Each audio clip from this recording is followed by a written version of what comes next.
The sound of a piano is familiar to us all. It can whisper a soft melody. It can shout with a powerful chord. We hear it in grand concert halls, cozy living rooms, bustling school classrooms. The piano is a centerpiece of our musical world. But this instrument did not simply appear out of nowhere. It has a long and fascinating story. It is a story of invention, of artistry, of how a machine of wood and wire learned to sing. This journey follows the key moments that transformed a simple idea into the powerful instrument we know and love today.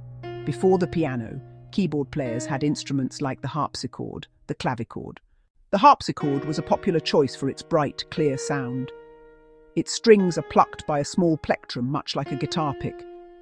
This creates a crisp and lively tone. However, the harpsichord had a significant limitation. No matter how softly or forcefully a player pressed a key, the volume stayed the same. This made it very difficult to express dynamic changes, those shifts between loud and soft that give music its emotional depth. Around the year 1700, Bartolomeo Cristofori decided to solve this problem. Working in Florence, he was keeper of instruments for the Medici family. He wanted a keyboard that could play with expression. His solution was revolutionary. Instead of a plucking mechanism, he designed an action where felt-covered hammers struck the strings. That change put volume under the player's control. Press a key gently, the hammer strikes softly. Press firmly, the sound is loud and strong. The name literally means harpsichord with soft and loud. It perfectly described its ability. This was the very first piano. Controlling dynamics was a monumental leap forward. For the first time, a keyboard could mirror the human voice. It could sigh, it could roar, and convey the full spectrum of human feeling.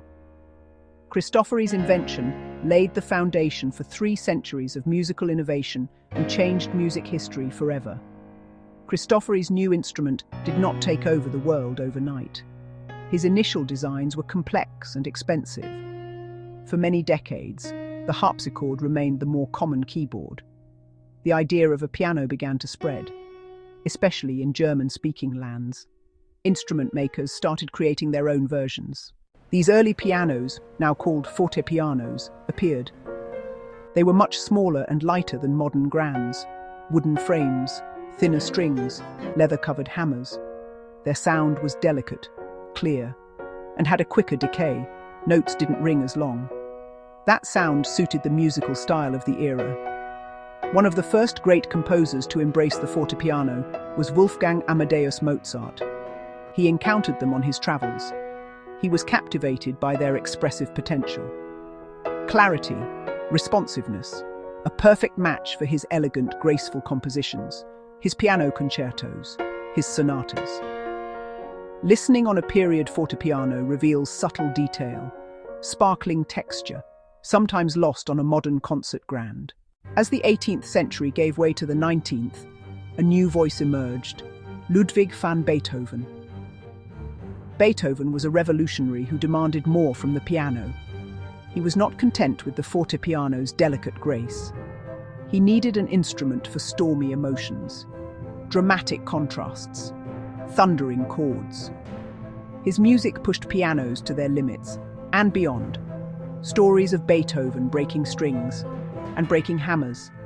He urged makers to build stronger instruments, louder instruments, more resonant instruments.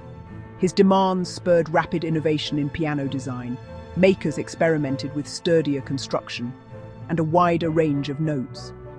His later sonatas, like the Hammerklavier, required an expanded keyboard and a richer, more sustained tone. The 19th century was the great age of piano building. As composers like Beethoven pushed the instrument's limits, makers rose to the challenge with incredible ingenuity. The biggest single innovation was the introduction of the full cast-iron frame. Patented in Boston in 1825 by Alpheus Babcock. This metal frame could withstand enormous string tension, far more than any wooden frame could. This allowed for thicker strings. Thicker strings produced a much louder, richer, and more sustained sound. The piano was no longer a delicate chamber instrument, It was becoming a powerhouse capable of filling the largest concert halls with its magnificent voice. This new power required further refinements.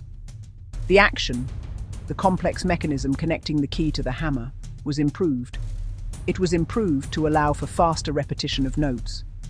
This gave pianists unprecedented speed and control. Another key development was cross-stringing, or overstringing, patented by Henry Steinway Jr. in 1859. The technique involved arranging the strings in two layers, with the bass strings crossing over the treble strings. This allowed for longer strings to fit within the case. It produced a deeper, more resonant bass and a richer overall tone. These changes created the warm, blended sound we associate with the modern piano. Many brilliant piano makers contributed to this golden age, but few names are as legendary as Steinway and Sons. Founded in New York City in 1853 by Heinrich Engelhard Steinweg, they combined the cast-iron frame, overstringing, and numerous other patented improvements to create an instrument of unparalleled power, responsiveness, and tonal beauty. Their concert grand pianos became the gold standard, sought after by the world's leading virtuosos. The Steinway sound helped to define the piano's role as a solo instrument capable of great orchestral depth and color. The result of all this innovation was the modern concert grand piano, a true titan of the musical world. By the late 19th century, the instrument had essentially reached the form we know today, with its 88 keys, powerful iron frame, and sophisticated action. It was an engineering marvel. It provided composers like Franz Liszt and Sergei Rachmaninoff with a vast canvas on which to paint their epic musical masterpieces. Section 4. The piano in every home. While the grand piano was conquering the concert hall, a quieter revolution was bringing the instrument into the heart of family life. During the 19th century, the Industrial Revolution created a growing middle class with more disposable income and leisure time. Owning a piano became a powerful symbol of social status, culture, respectability. It suggested that a family valued education and the finer things in life. For many households, the piano became the most prized and expensive piece of furniture they owned, a focal point for the parlor or living room where family and guests would gather. The massive size and high cost of a grand piano made it impractical for most homes. This created a huge market for a more compact and affordable alternative, the upright piano. Developed in the early 1800s, the upright piano turned the instrument on its end, with the frame and strings running vertically. This brilliant design took up far less floor space, making it a perfect fit for smaller middle-class houses and apartments. Mass production techniques made uprights increasingly affordable, and by the end of the 19th century, hundreds of thousands were being sold each year in Europe and America. The piano transformed the home into a space for active music making, the center of domestic entertainment in an age before radio or television. Families would gather around the piano in the evenings to sing popular songs, hymns, selections from operas. Sheet music became a booming industry, allowing people to play the latest hits right in their own living rooms. Having a daughter who could play the piano was considered an essential part of a good upbringing, and piano lessons became a common rite of passage for millions of children. This widespread presence had a profound impact on musical culture. The piano became the primary tool for music education, melody, harmony, and rhythm. It also became a vital tool for composers and songwriters who could use it to work out their ideas before they were orchestrated. The piano in the home created a more musically literate public and fostered a deep personal connection to music that resonated through society. It was no longer just for professional musicians. It was an instrument for everyone.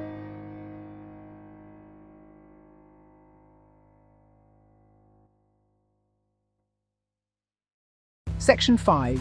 New rhythms, new roles, from concert hall to jazz club. As the 20th century dawned, the piano, now a mature and established instrument, began to find exciting new roles. A wave of new musical styles emerged, particularly in America. In the saloons in dance halls of the late 1800s, ragtime music appeared. Scott Joplin and other composers crafted infectious tunes.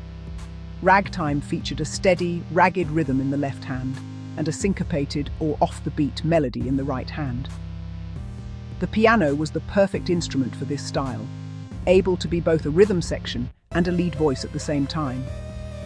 From the roots of ragtime from the blues, the genre of jazz was born, and the piano was there from the very beginning. Early jazz pianists in New Orleans developed the stride style, where the left hand would leap or stride between a bass note and a chord, creating a powerful and complex rhythmic drive. Players like Jelly Roll Morton and James P. Johnson established the piano as a cornerstone of the jazz ensemble. It could provide harmonic support for other soloists, trade melodic ideas in a call and response fashion, and take center stage for dazzling and improvisational solos that showcased incredible technical skill. The piano's role in popular music continued to expand throughout the 20th century. It became a fundamental instrument in the blues in musical theatre and in the birth of rock and roll. Think of the explosive playing of Jerry Lee Lewis or the soulful gospel-inflected style of Ray Charles.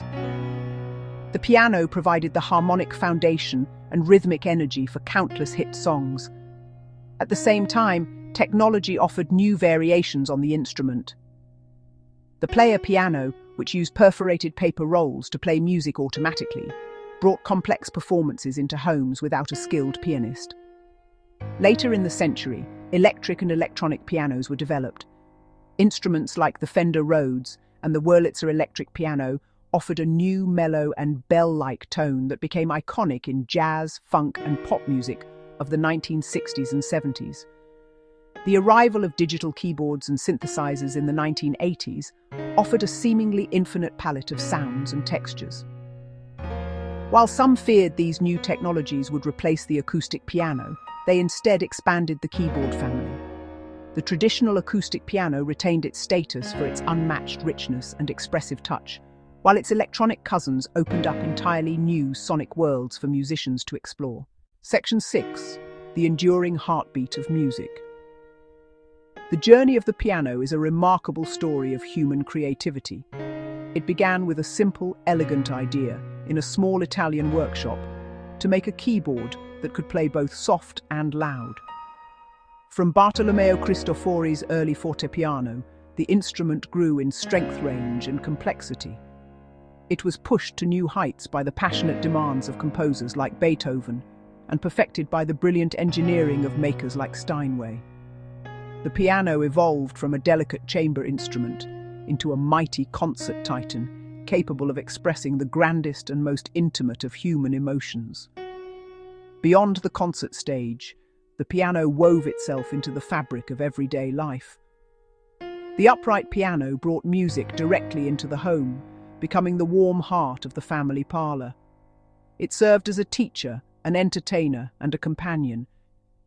It gave a voice to new musical forms, providing the rhythmic pulse for ragtime, the harmonic soul of jazz, and the driving energy of rock and roll.